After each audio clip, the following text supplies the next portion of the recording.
Agora é oficial, às 10 horas e 33 minutos, no horário aqui de Roma, do dia 13 de outubro de 2019, Irmã Dulce se torna santa da Igreja Católica.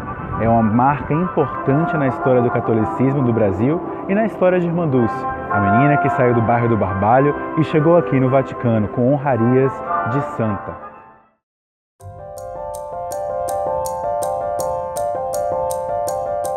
Quando o relógio marcou 10h33, horário de Roma, 5h33 no horário do Brasil, em latim, com sotaque argentino, o Papa Francisco colocou o nome de Irmã Dulce para sempre na história da Igreja Católica. Eu estava lá, eu sou Jorge Gauthier, jornalista do jornal Correio, e vou contar para você, nesse podcast que você está ouvindo agora, o que mudou 5 anos depois que Dulce tornou-se santa da Igreja Católica. Neste podcast, você vai ouvir uma entrevista exclusiva com Maria Rita Lopes Pontes, sobrinha de Irmã Dulce, que além de rememorar o que aconteceu neste 13 de outubro de 2019, fala tudo o que aconteceu nas obras sociais dedicadas à santa 5 anos depois. Além disso, no final desse podcast, você vai ouvir sobre o futuro das obras sociais de Irmã Dulce. O que será feito desse legado? O que as próximas gerações podem esperar? Além disso, Maria Rita revela o que as obras sociais Irmã Dulce farão em breve no aspecto educacional. É uma mudança muito grande que vai impactar na trajetória da medicina da Bahia. Bom, Maria, assim, eu tava lembrando, né, que já tem 5 anos do dia lá, 13 de outubro de 2019. Passou muito rápido, mas ao mesmo tempo parece que foi ontem que a gente estava ali na Praça de São Pedro com aqueles 50 mil pessoas, aquela emoção tão grande. Eu queria que você me lembrasse, assim, daquele dia, quando vem a memória, eu sei que devem ser muitas, o que mais te toca daquele famoso 13 de outubro? Coincidentemente, hoje, dia 7 de outubro, eu estava saindo aqui do Brasil para chegar em Roma, né? E começar os preparativos para a festa. Não na nossa casa, a beatificação, né? Foi aqui. E bem diferente a gente realizar um sonho, uma festa, num lugar tão distante. E emoção, um pouco de nervosismo, de medo, né? Por tantas pessoas queridas que queriam estar presentes, queriam estar mais próximo do evento do Papa. E, como eu disse, a festa não era na nossa casa. Então, essa foi talvez uma das grandes dificuldades, acomodar todas as pessoas que gostariam de estar melhor acomodadas ali na Praça São Pedro. Enfim, mas foram muitas alegrias ao longo esses anos, né? Desde 2000, que a gente luta para que esse dia chegasse. E chegou rápido, porque pessoas próximas de mim que conhecem o processo, né? Como desenrola na Itália, me diziam: vocês não vão ver, a família não vai ver, a atual geração não vai ver, porque a igreja espera um bom tempo, né? Para que possa confirmar a santidade de uma pessoa. E o dela, eu acho que por uma série de circunstâncias e por muito trabalho também das obras, né? Diariamente a gente procurava alimentar o postulador de informações e cobrava dele também como é que as coisas estavam caminhando. Então, quando o nosso Santo Papa João Paulo II dizia: o Brasil precisa de santos, ele queria dizer que a gente precisava também trabalhar por nossos santos, né? E eu acho que foi isso, Santa Dulce, uma santa do nosso tempo, uma santa que já carrega no título a sua vocação, o seu amor pelos pobres. Então acho que tudo isso também tocou o coração do Papa Francisco. E acabou sendo, né, uma alegria para todos nós brasileiros ter a primeira santa do Brasil e a primeira santa baiana que faz e continua fazendo, né? Que fez e continua fazendo tanto pelos pobres. E você relatou essa jornada, né, que começou nos anos 2000, e eu lembro do dia que foi feita a canonização. Dulce não foi canonizada sozinha, tinha mais outros 4 santos, com processos de muitos anos. Exatamente. De muitos anos. E era meio chocante para as pessoas, né, quando eu me apresentava, jornalista brasileiro, Santa Dulce. Quando começou o processo de canonização dela? Nos anos 2000. Como assim? Como é que foi tão rápido? E eu sei que esse processo acompanha um pouquinho aqui, né, desde 2019. Eu tô aqui fazendo reportagens com vocês. É um processo longo, muito demorado, muito extenso, com muitas comprovações. Em algum momento houve esse esmorecimento, assim, de dizer, não vai dar certo mesmo, vou esperar para as próximas gerações. Eu lhe digo, em nenhum segundo me passou, apesar de algumas pessoas falarem, né? Isso não vai acontecer. Pessoas muito próximas de mim. Meu marido, que é italiano, ele dizia, não, eu nunca vi. Eu falei, mas a gente precisa acreditar e trabalhar para que isso aconteça, né? Algumas pessoas diziam, precisa de muito dinheiro. Eu dizia, eu acho que não.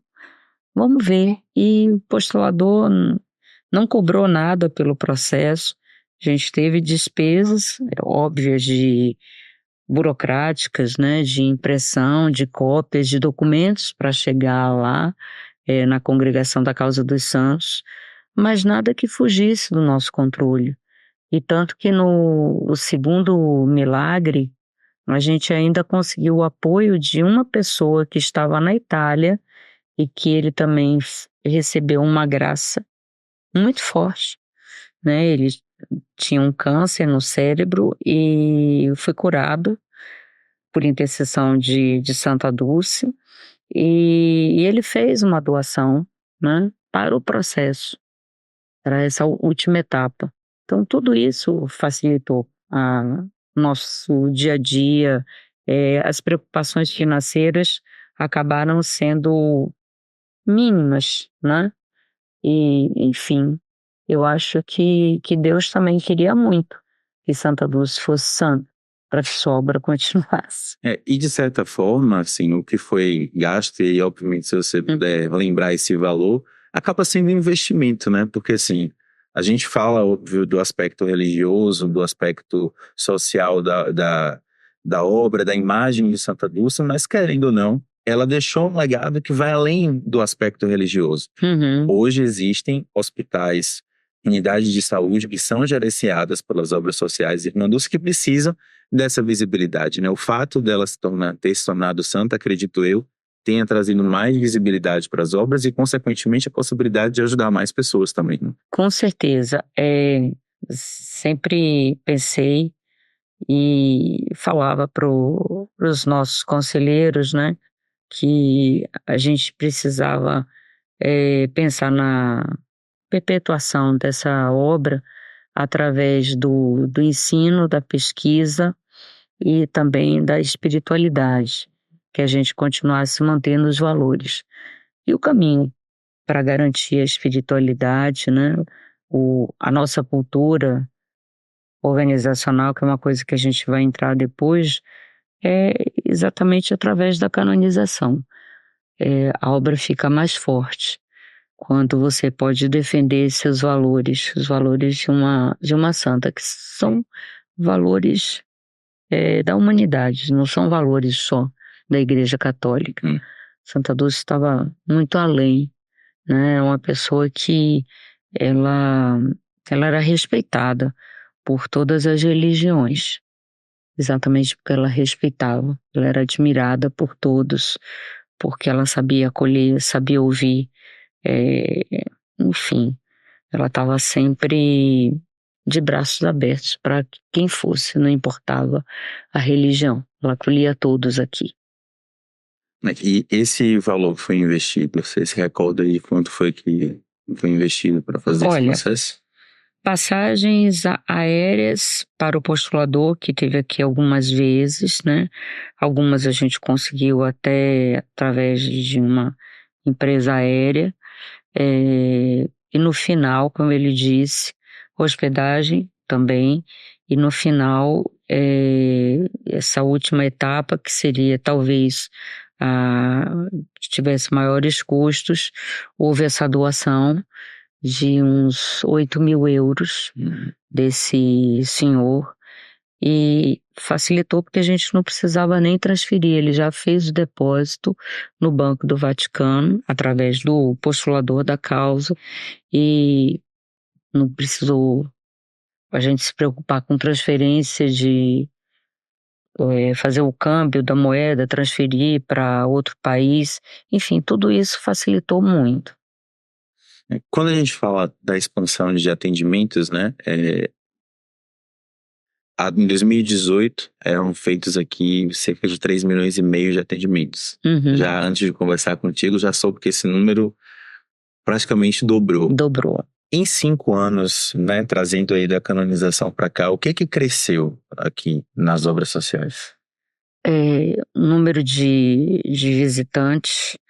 Antes da canonização, a gente recebia deixa eu confirmar aqui nela, uma média de 60.000 visitantes por ano, e após a canonização passamos 10 vezes mais, 600.000 pessoas. E eu acredito que esse número ainda aumente mais com a inauguração do novo memorial. Que está previsto agora Para agora, novembro, novembro a gente vai abrir as portas. E turismo religioso também, a gente sente um aumento de visitantes de outros estados no dia da festa dela. A festa acontecendo em vários estados do Brasil, cidades, capitais, municípios menores também passam a ter a festa de Santa Dulce. Então a devoção está crescendo do estado do Amazonas até o Rio Grande do Sul, né?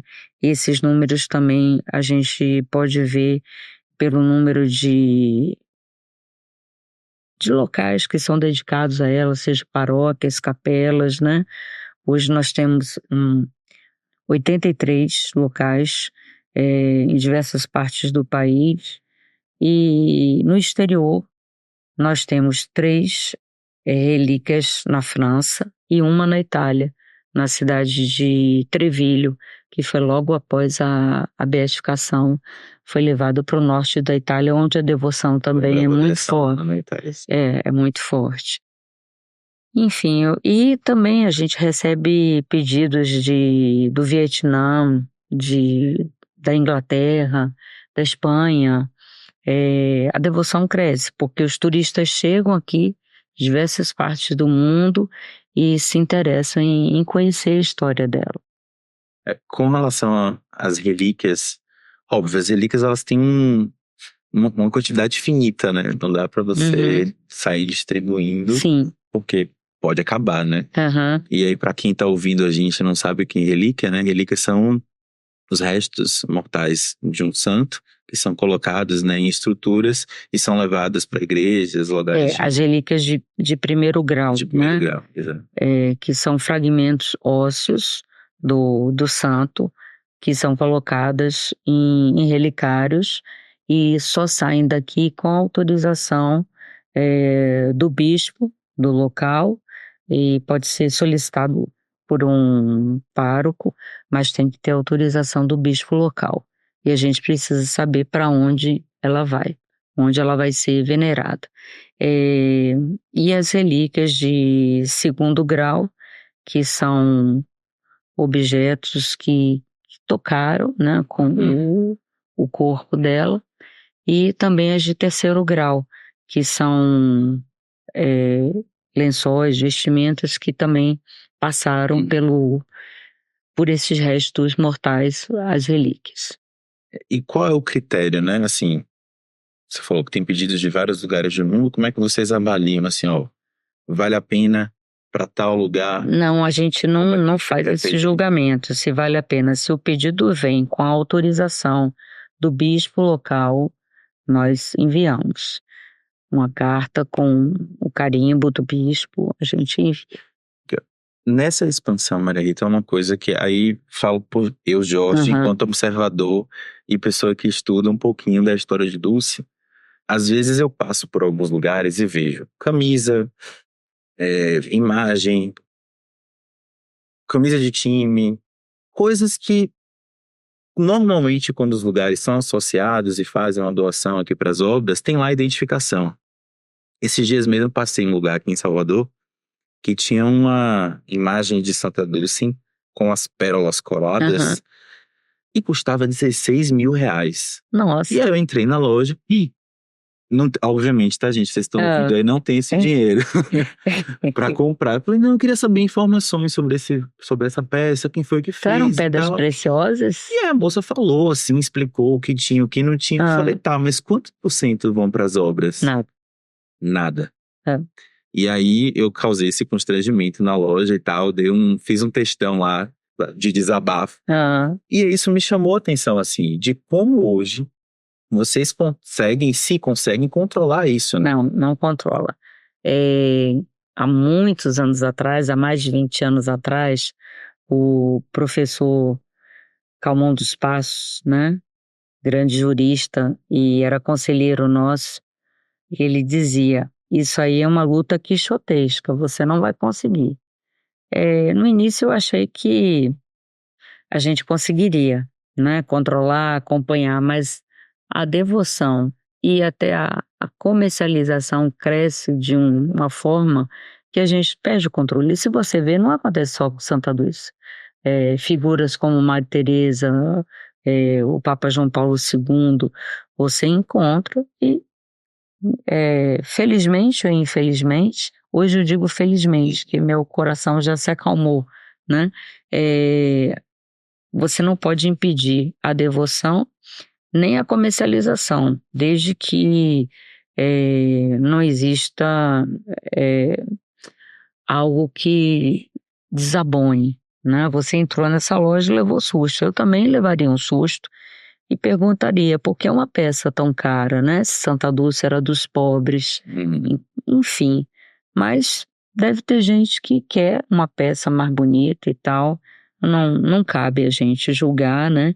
Esperar que essa pessoa, né, um dia possa fazer uma doação e ajudar a causa de Santa Dulce. Eu lembro que em 2011, salvo engano minha memória, eu cheguei a fazer uma matéria aqui com alguns lugares que vocês o questionaram juridicamente. E tinha hospital, farmácia, supermercado. Isso a gente continua que isso é um outro fazendo. pedaço, né? Difícil. Esse é mais fácil de ter esse controle. Quando se trata de hospitais, homenagens de hospitais ou escolas municipais, estaduais, fica mais difícil da gente interferir, mas se é indústria, comércio, não é? Aí a gente pede para mudar o nome. Quer fazer uma homenagem? Faça Anjo Bom, Dulce, mas não use Santa Dulce dos pobres, porque aí realmente não. A gente pode interferir nesse lado, sim, mas uma peça, uma camisa mais bonita, uma imagem, a gente não tem condição de controlar.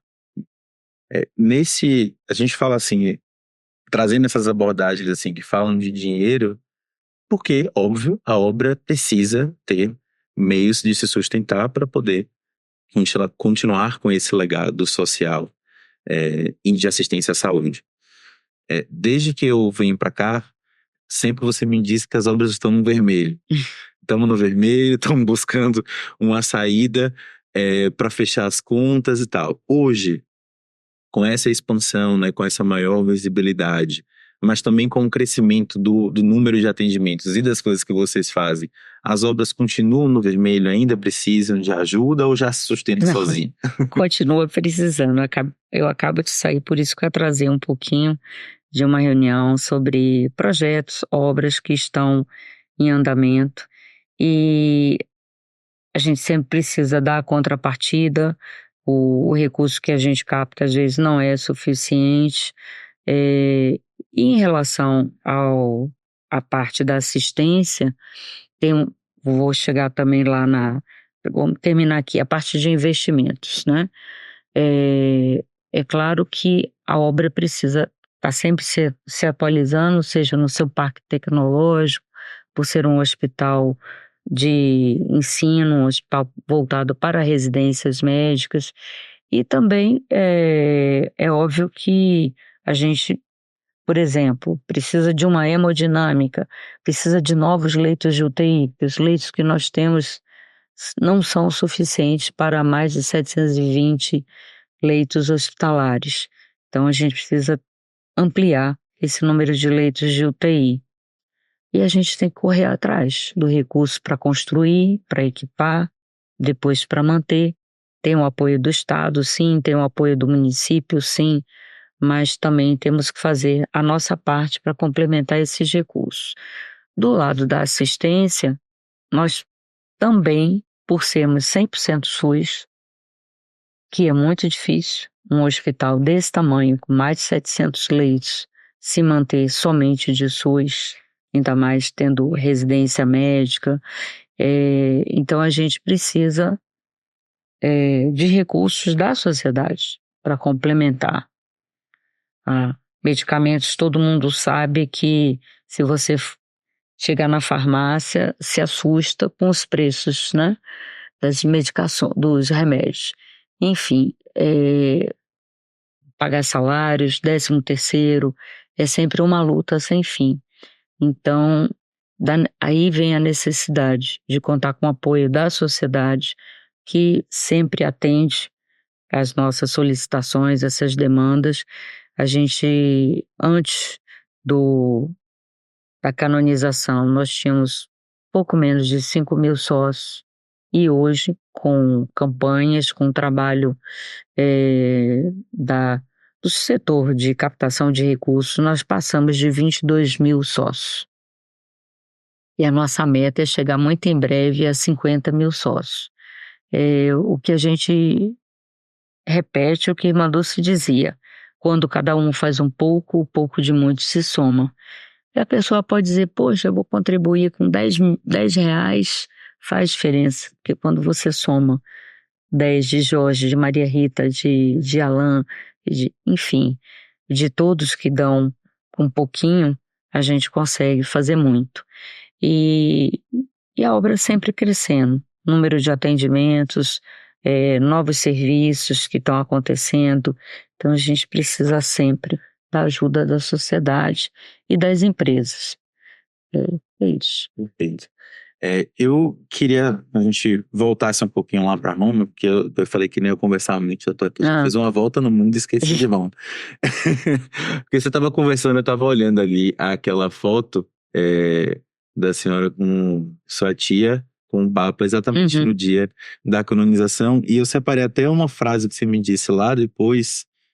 Você falou assim: tivemos um encontro com ele muito rápido, durou uns 5 segundos, mas quando ele viu a imagem de Irmã Dulce que trouxemos para presentear ele, junto com o texto, ele falou a primeira santa brasileira. Foi aqui uma frasezinha que você me disse no meio da emoção. Eu lembro que nessa hora você estava chorando assim, com a cara toda nervosa ainda, que tinha acabado de conversar com ele. O que você se recorda desse momento assim?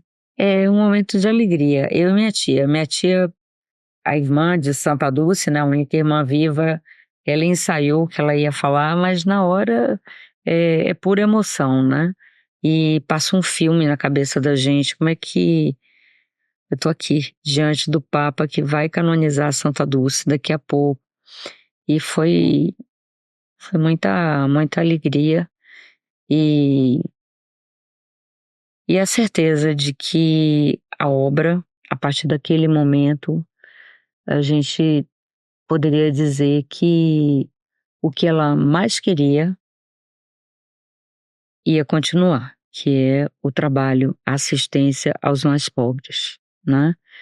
Eu acho que o medo dela sempre foi de que essa obra um dia pudesse ser privatizada ou ter planos de saúde. Então daí a importância do SUS, daí a importância do apoio de toda a sociedade. E quando você consegue essa chancela, esse título, né, de santa, a santa dos pobres, no fundo a gente está conseguindo essa garantia de que o trabalho vai continuar e respeitando o seu legado, o seu propósito de atender a quem mais precisa. E foi um momento, né, uma cerimônia muito bonita, uma cerimônia em latim, meio que ninguém entendia o que estava sendo dito e ao mesmo tempo entendia tudo. E eu lembro de olhar para as pessoas e tava todo mundo chorando. Eu fiquei sentado ao lado de uma freira da Indonésia. Uhum. Meu inglês é péssimo. E ela começou a falar comigo. Eu não entendia nada do que ela falava. Ela não entendia nada do que eu dizia. E aí eu falei, não, eu peguei o celular e mostrei no Google. E aí no Google ela só escreveu assim: por que todos choram por Santa Dulce? Uhum. E aí eu falei, eu não sei. Mas aí eu expliquei brevemente ali a É. história de Santa Dulce pra ela. E aí quando eu falei, muito brevemente, ela desabou em lágrimas. Aí chega a arrepiar. Olha, que ela me deu um abraço e falou assim: agora eu entendi por que todos choram por Santa Dulce. Então, e naquele momento, várias pessoas começaram a ser tocadas pela história dela, né? Por toda a emoção, por toda a visibilidade, por toda a entrega, né? E quando você pensa ali que tinham 50 mil pessoas nessa mesma vibração, é de emocionar de fato, né? Com certeza. Me fiz chorar. Desculpa. Eu vou ver de novo esse momento. Que tem muita coisa que você acaba perdendo, né? Você tá ali na emoção e preocupado como é que vai ser, o que vai acontecer. Então quero ver de novo esse fim de semana. Eu Me lembro emocionar de novo. na hora que todo mundo tava muito ansioso, né? Assim, eu abri o metrô de Roma. Eu tava hospedado longe. E aí eu descobri que o metrô abria às 5h30 da manhã. 5 horas da manhã eu já estava na porta do metrô. Nossa. Esperando assim, todo arrumadinho de terno com mochila, esperando abrir. E aí quando eu cheguei no Vaticano já tinha uma fila de pessoas. E as pessoas ansiosas, nervosas, querendo ver, querendo tocar e todo mundo sem saber direito como era, né? E assim, imagina que para você devia estar muito mais complexo, porque tinha uma operação ali de autoridades, vice-presidente, Nossa, nem me governador. fale. Realmente não deu pra você aproveitar, assim, de viver aquele momento, eu só tava ali, né? Não deu, porque até a última hora eu levei uma pessoa daqui que me ajudou bastante, que diminuiu um pouquinho o meu estresse, que ela ainda é do cerimonial do Ministério da Saúde. E o ministro da época, o ministro Mandetta, ele chegou aqui em fevereiro de 2019 para fazer uma visita e ele disse assim: quando ela for canonizada eu vou estar presente. Mas ninguém sabia, né? A notícia veio poucos meses depois. E aí eu pedi a ele, porque eu conhecia a Marilene há muitos anos e a Marilene é uma pessoa doce e autoritária ao mesmo tempo. Eu lembro. E eu falei, eu preciso dessa pessoa do meu lado, porque Santa Dulce era doce, mas também era firme. E a gente vai precisar de uma pessoa que me ajude a acolher, né, essas autoridades, os amigos, os empresários, todo mundo que sentia no direito de estar ali. E eu entendo perfeitamente, religiosos, familiares, enfim, você pode imaginar, né? Apareceu gente que eu nunca vi na minha vida, mas que fazia parte da história dela, né? Então foi muito difícil. A Marilene me ajudou e no final a gente conseguiu realizar todos os eventos, que não foi só a canonização, a gente participou de outros momentos, né? Que o Vaticano vai marcando os compromissos e deu tudo certo, graças a Deus. Eu me lembro que 5 horas da manhã do dia 13, eu fui pra praça, porque eu tinha certeza que, ou antes de 5 horas, um pouquinho antes, eu sei que não tinha ninguém. Eu encontrei só um amigo conselheiro lá. E eu falei, eu preciso ver essa praça antes dela ficar lotada, para sentir esse momento. E foi ali, naquele instante, que eu me dei conta que a gente estava ali por esse motivo, que vi o banner gigante dela na Basílica de São Pedro. Eu falei, é hoje. E foi para mim o melhor momento do dia, foi aquele, quando eu pude me conectar, né, com ela e rezar um pouquinho. Você lembra do que nessa prece você falou? Ou pensou? Eu só agradecer, né? Agradecer a Deus por esse momento, essa alegria. Minha mãe não viu, que acho que seria a maior alegria dela, mas eu tive a chance de ver. E tava lá em pensamento, você falou da imagem na Basílica. Eu entrei com o celular para fazer um ao vivo, e a Amanda Palma, que cuidava do site na época, na hora eu lembro que eu liguei pra Amanda em chamada de vídeo e falei assim: Amanda, olha aquilo ali, é a imagem de uma Dulce no meio de um monte de gente.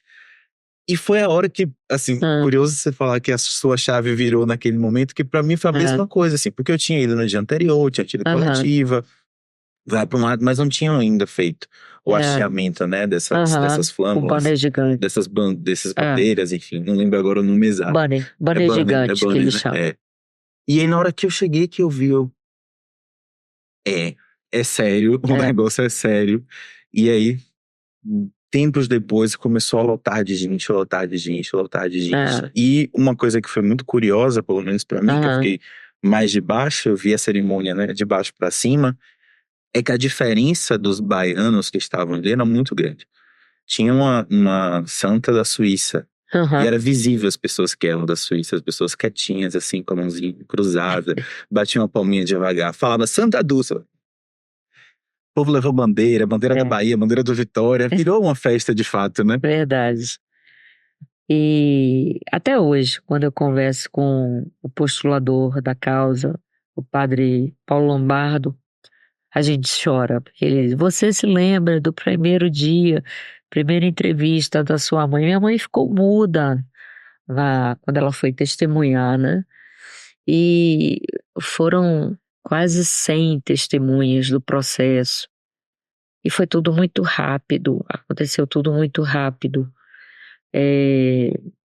Mas é isso que eu digo, teve muito trabalho da gente, muita entrega, muita dedicação e muita fé, muita certeza de que ia dar certo. Porque eu acho que você precisa ter essa fé de que vai alcançar, né? E fez toda a diferença, porque não tinha obstáculo que nos parasse. Foi tudo possível. Teve um dia também que, lembrando desses momentos, né? Precisava enviar uma documentação para os Estados Unidos, para a congregação de Santa Dulce que estava em reunião. E era um documento que precisava passar por essa reunião da congregação. E era Dom Geraldo na época. E ele estava em casa, mas a casa estava fechada. E eu falei: Dom Geraldo, eu preciso que o senhor assine e carimbe esse documento. Ele disse: mas eu estou sozinho aqui. E a Júlia saiu, a Júlia que era secretária dele, né? E eu não sei que horas ela vai voltar. Eu falei: Dom Geraldo, a gente já é quase noite, a gente precisa resolver isso. E aí eu tive ideia, eu falei: o senhor consegue abrir a janela? E ele disse: consigo. Eu falei: eu vou aí, passo o documento para o senhor pela janela e a gente resolve. E foi feito. O documento foi assinado, carimbado e enviado para os Estados Unidos na mesma hora. Você falou desses momentos, né? E nesse período da cerimônia de canonização foram vários eventos, né? Teve ópera, teve exatamente. missa, foram várias situações ali marcantes. A missa no dia seguinte foi uma coisa muito... Santa Andrea della Valle, a Basílica. Eu tava tentando lembrar o nome para não falar com a pronúncia feia, mas você já falou com a pronúncia bonita, não vou repetir. Basílica de Santa Andrea della Valle. E ali foi o momento que eu lembro da hoje ministra, né, Margarete Menezes cantando. Foi outro momento muito simbólico, né? Porque assim, É como foi uma grande festa de casamento, né? Ali no dia seguinte já tinha acabado a festa, estava todo mundo um pouco mais tranquilo. E teve aquele momento da congregação, né? Da congregação que a Santa Dulce foi vinculada em vida, que fez aquela homenagem, aquela simbologia tão grande daquele momento. Ali também foi um ciclo importante que Foi, fechou, né? com certeza. Primeira missa celebrada por Dom Murilo, né? Eu acho que foi muito significativo. E depois a gente sair correndo de lá para pegar o voo para os preparativos aqui na Arena Fonte Nova, né? Da festa no território da Nossa Santa. Quando você pensa no futuro, eu vou te refazer uma pergunta, você não vai lembrar, eu também não lembrava, porque eu fui olhar o meu caderninho. Eu tenho quer dizer, não é mais um caderninho, já são vários caderninhos de tudo que eu faço aqui de Santa Dulce. E aí eu lembro que eu te fiz uma pergunta nesse período, eu falei assim, qual é o futuro das obras depois que Santa Dulce agora virou santa? E aí nesse dia você falou assim, Jorge, eu não sei ainda essa pergunta, eu preciso pensar. E eu esqueci de lhe fazer essa pergunta de novo. E aí eu tava buscando esses materiais, agora eu vou refazer essa pergunta. Afinal, qual é o legado, né? Qual o futuro das obras agora que Santa Dulce é santa? Eu acho que uma das primeiras preocupações que nós tivemos foi exatamente consolidar os valores de Santa Dulce. Que antes a gente sempre praticou esses valores, sempre focamos o propósito, a missão, para nunca fugir desse foco, né? Quantas vezes a gente atravessou crises difíceis, né? E chegava alguns conselhos, não falei conselheiro, falei conselhos de pessoas que diziam, olha, o jeito que tem é vocês buscarem uma alternativa, saúde suplementar, enfim, essa obra não vai se manter somente do SUS e doações. E eu pensava, mas não é isso que ela quer. Ela quer que essa obra permaneça voltada para os mais carentes. E quando você abre para outro tipo de atendimento, né? É claro que você vai segmentar, vai ter um atendimento diferenciado. E não era isso que ela queria. E a gente, com a canonização, nós vamos fortalecer ainda mais isso com a nossa cultura, com o dulcismo, que é o jeito de pensar, ser e agir de Dulce. E cada vez mais a gente procura trabalhar na cultura da organização, a cultura que ela nos deixou. Como é que ela atendia, como é que ela acolhia o próximo, como é que ela agradecia a quem fazia uma doação, fosse a doação pequena ou mais generosa. Enfim, isso é uma coisa que eu posso lhe dizer que está cada vez mais forte. É uma pauta para você, falar do dulcismo. Outra coisa é você pensar em qualificar cada vez mais a assistência, porque as pessoas que procuram a obra da santa também querem ser bem atendidos, né? Por médicos que tenham esse olhar amoroso, mas que também sejam qualificados. E é o que a gente está buscando fazer, ampliando a assistência, buscando a alta complexidade em procedimentos como hemodinâmica, que estamos construindo agora essa unidade com apoio da prefeitura, novos leitos de UTI com apoio da sociedade e do governo do estado, e melhorando o nosso espaço de cozinha e refeitório, porque a gente também tem que cuidar de quem cuida, das pessoas que estão aqui, né, prestando serviços. E também, depois de tantos anos que a gente pensa em ter uma instituição de ensino superior, nós vamos dar esse passo, porque é muito importante também a gente formar jovens médicos desde o iniciozinho, né? Desde o primeiro ano, com esse jeito de pensar, ser e agir de Dulce. A gente precisa levar os nossos valores para a medicina, para que os cuidados sejam mais voltados também para a atenção à pessoa, o acolhimento, que hoje é tão comum a gente ir num consultório e o médico está mais preocupado já em nos dar o exame que a gente vai fazer e tal. E a marca de Dulce é essa, né?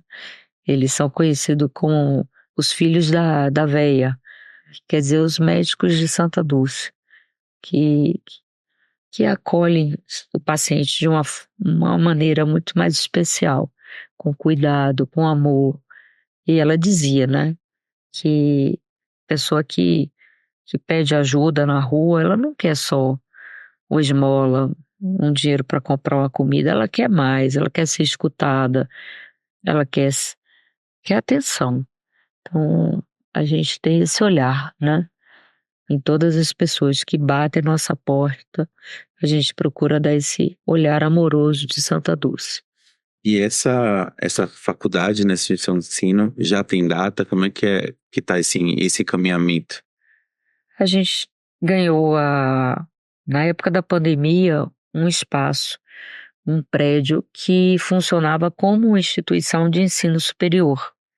Mas, em função da pandemia, a pessoa desistiu do negócio e o dono do prédio fez essa doação, porque ele conheceu a irmã Dulce na década de 70 e deu uma ajuda a ela quando ela passava pela rua e pediu a ele.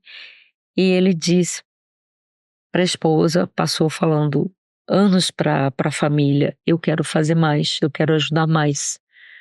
E ele resolveu doar esse prédio.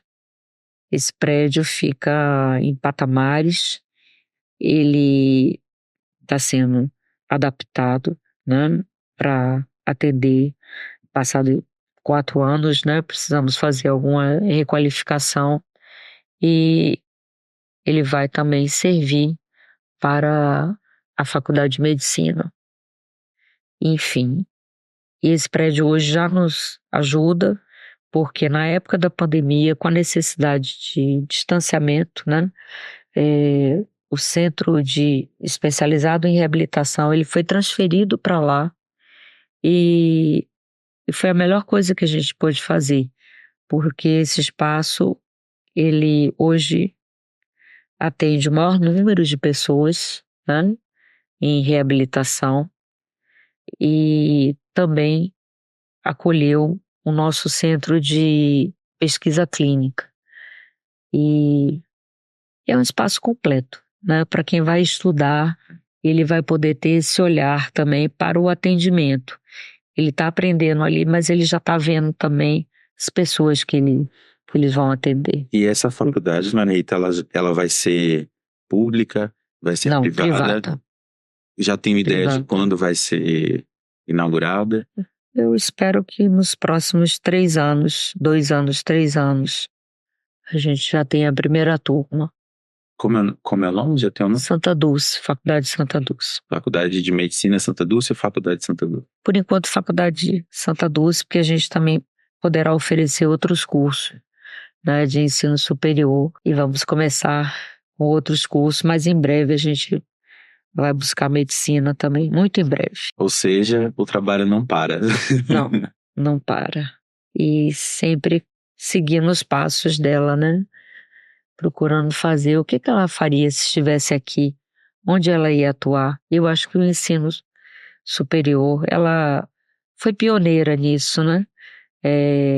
Na década de 70 ela já acolhia jovens estudantes para fazer a prática médica aqui, como voluntários. Então acho que a gente está seguindo os passos dela, a vontade dela. Perfeito. Maria Rita, querida, muitíssimo obrigado. Obrigada. Obrigada a você. É ótimo conversar contigo. E até breve, não demore tanto tempo, não. Não, já voltei. Obrigado. O podcast que você acabou de ouvir é uma realização do Jornal Correio. O roteiro da entrevista com Maria Rita foi conduzida pelo jornalista Jorge Gauthier. A edição e montagem deste podcast é de Arthur Max. As trilhas sonoras presentes neste podcast foram adquiridas através do banco de trilhas gratuitas do site Pixabay. Quer mais conteúdos como este? Acesse o site www.correio24horas.com.br e acompanhe as redes sociais do Jornal Correio, @Correio24horas. Tchau!